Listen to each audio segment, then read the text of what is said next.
Estamos ya, y ustedes lo ven en pantalla, con una invitada en estudio. Estoy hablando de Alicia Castro, directora de Informática de la Universidad de la Frontera.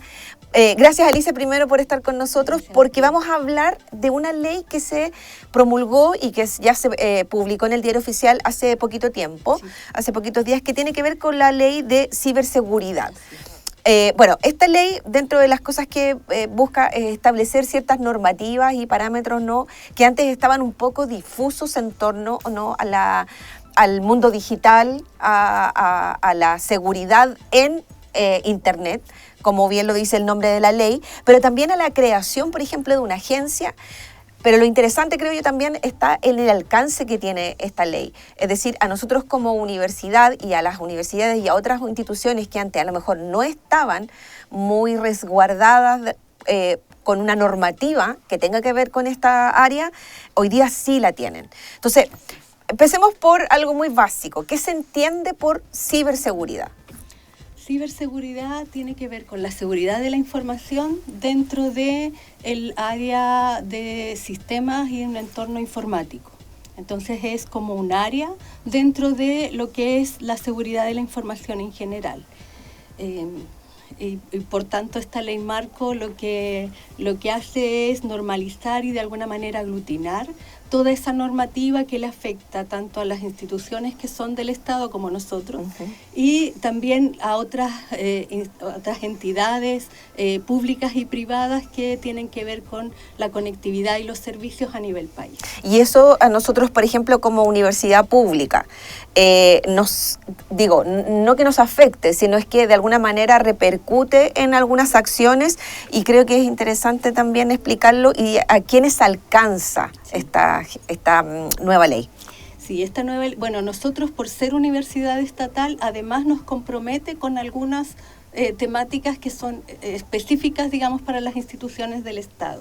Bueno, se crea efectivamente esta Agencia Nacional de Ciberseguridad que ya se lleva a algunas instituciones. Por ejemplo, existe desde hace ya años el CECIR de gobierno, que es como el área dedicada a analizar y responder ante amenazas de ciberseguridad, ante ataques informáticos, con quienes ya siempre ha existido un nexo con las universidades, algunos a través de REUNA, y en el caso nuestro de las estatales es un nexo también muchísimo más directo, pero ahora también nos genera nuevos deberes, principalmente con este CECIR. Por ejemplo, si hubiera un incidente, que esperamos que no suceda, pero si hubiera algún incidente de ciberseguridad en la universidad o en alguna otra institución, también tenemos deberes de informar, de reportar mucho más rápido y con ya plazos mucho más establecidos. Y lo que va también en ambos sentidos.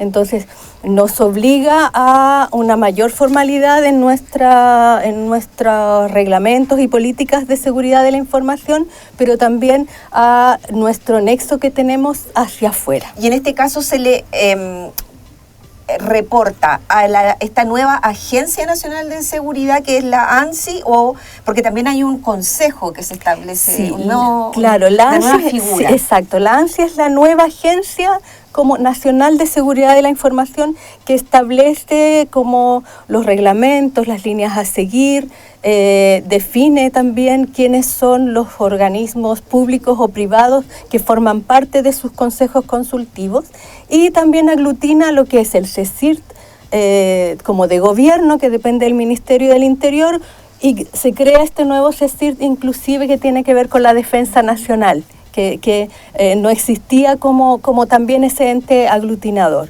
Y los reportes, por ejemplo, de incidentes de ciberseguridad tienen que ir hacia el CECIR.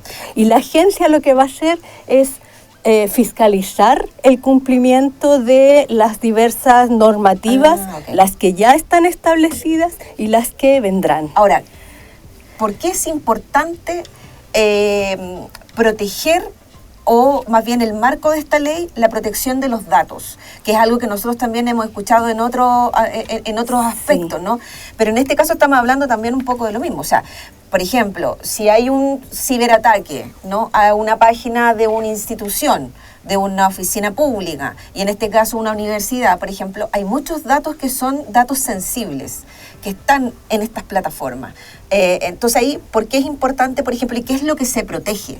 O sea, lo que se protege y lo que se resguarda en términos de ciberseguridad es mucho más macro. Se protege como los activos de información de la institución, donde están contenidos datos personales, datos sensibles y los otros datos que permiten la gestión y las actividades propias de la institución. Y en paralelo se está trabajando, está ya por salir la Ley de Protección de Datos, que lo que va a establecer es un poco cómo poder identificar datos sensibles, qué datos son privados y además cómo operar con ellos.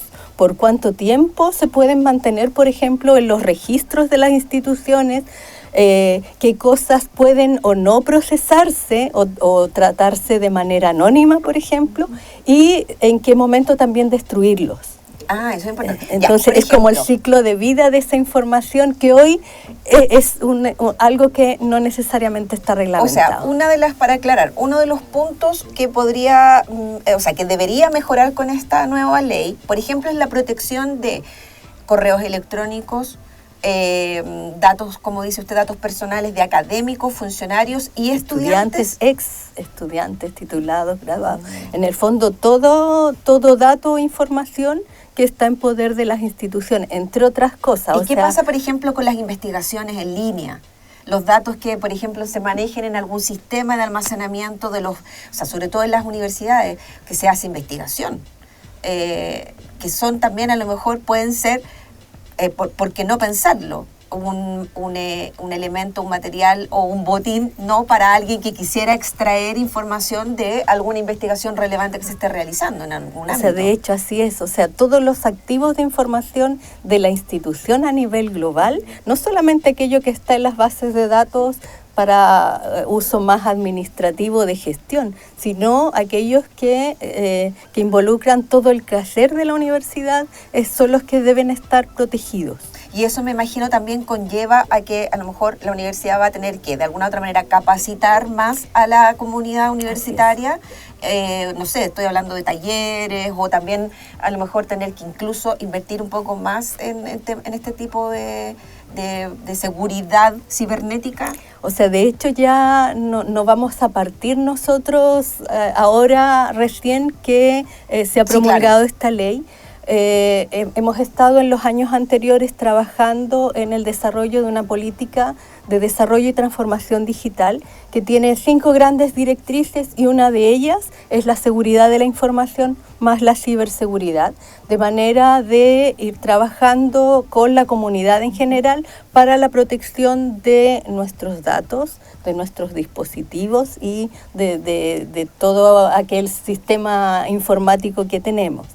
Como parte también de esta política y de esta directriz, la política se aprobó en el segundo semestre del año pasado, en septiembre, pero ya teníamos un reglamento de seguridad de la información y ciberseguridad aprobado un poquitito antes, entre marzo y abril, si no recuerdo mal, del año pasado, que ya contemplaba muchas temáticas definidas dentro de esta ley, como protección, física, del entorno, respaldos y algunos otros, algunos planes, etcétera, para también ir garantizando la seguridad de la información dentro de nuestra institución.